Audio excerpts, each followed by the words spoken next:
Good morning. This is KELOLAND on the go with all you need to know in news and weather as you start your Mother's Day.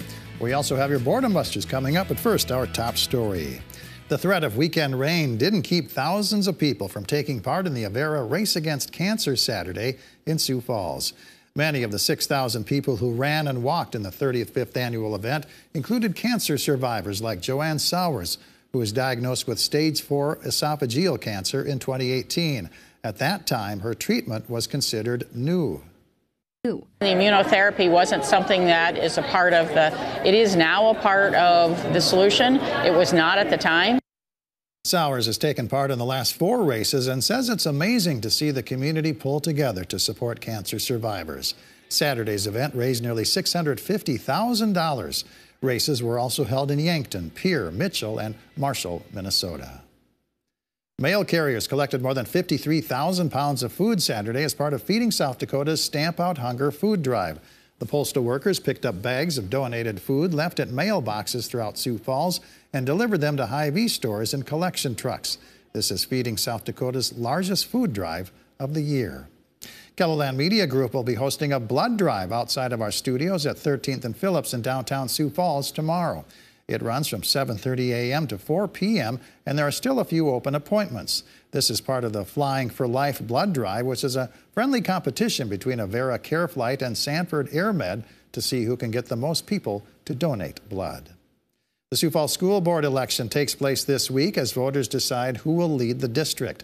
Election day is Tuesday, but you can vote absentee through Monday. There are 13 voting centers across the city at several community centers and churches.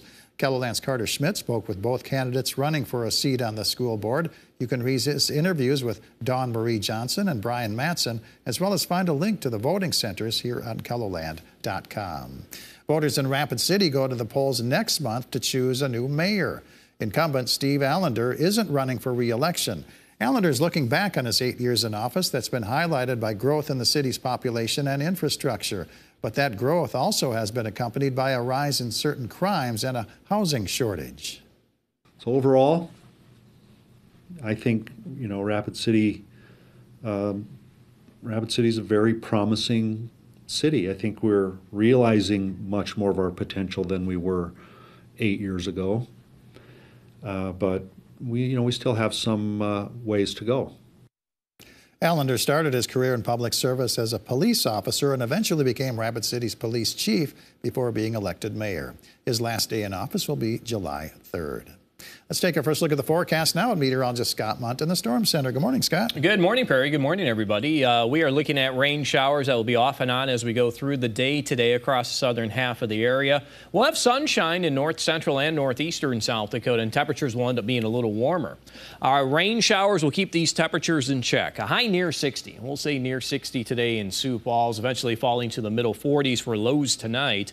But Aberdeen, I think, will hit the lower 70s today, eventually falling to the lower 40s with mostly clear skies tonight and light winds. In central South Dakota, a couple of rain showers here and there, mainly during the morning hours, middle 60s for highs. And western South Dakota, dealing with the rain showers this morning, temperatures may reach the upper 50s later this afternoon. Now, the more details on that forecast coming up, Perry. All right, thank you very much, Scott. Well, in the 1960s, national and international stories hit close to home in KELOLAND. People on both sides of the aisle mourned the death of President John Kennedy, and people all across KELOLAND watched as the war waged on in Vietnam. South Dakota also had plenty of things to celebrate, including a new vocational school in Watertown. Being taught here, not Shakespeare or Socrates or world politics, but the know-how of electronic technology, drafting, office machine servicing. Tonight, we'll continue our series looking back on the stories that shaped KELOLAND. Join us as we go back in time to the 1960s tonight at 10. Well, if Mom enjoys the outdoors on her special day today, you'll want to take her to a South Dakota State Park. There'll be free fishing and park entrances to all South Dakota State parks and recreation areas in honor of Mother's Day. No fishing license will be required, but regulations and limits still apply. The free outdoor summer concert series kicks off at Good Earth State Park at Blood Run, southeast of Sioux Falls. The Haig Brothers perform beginning at 4 p.m. Visitors are encouraged to bring lawn chairs or a blanket. The concerts will be held each Sunday through July 30th. The Dakota Academy of Performing Arts presents the SpongeBob Musical. The performance is at 2 o'clock at the Orpheum Theater in downtown Sioux Falls. Tickets are $15. The Crossthreads Fiber Guild is hosting Fiber Fun at the Old Courthouse Museum in downtown Sioux Falls. Everyone interested in knitting, crocheting, and needlework is invited to work on projects from 1 to 4 p.m. or just enjoy the company of fellow fiber friends. The Canaries baseball team takes on the Cleburne Railroaders at Sioux Falls Stadium. First pitch is at 12:05. And racing season kicks off at Houston Speedway in Brandon. Tickets are $20, $10 for students, and free for ages 12 and under. The first 200 moms receive a free carnation. Gates open at 4:30, hot laps are at 6:30, and the races start at 7:30. Scott? And in weather, we are starting with rain showers this morning across southern KELOLAND. I think that trend will continue through the morning hours. You see by noon on Futurecast, it brings in sunshine in north central and northeastern South Dakota. We'll hold on to our rain chances later this afternoon for areas along and south of Interstate 90. Things will slowly come to an end during the evening, and we'll try to bring in clearing skies tonight. If we don't clear out tonight, I think that trend will continue as we go through the day tomorrow.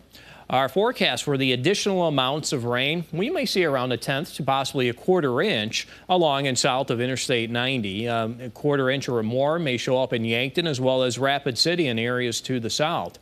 Our next chance for rain comes in around midweek in western and central South Dakota as another front moves through.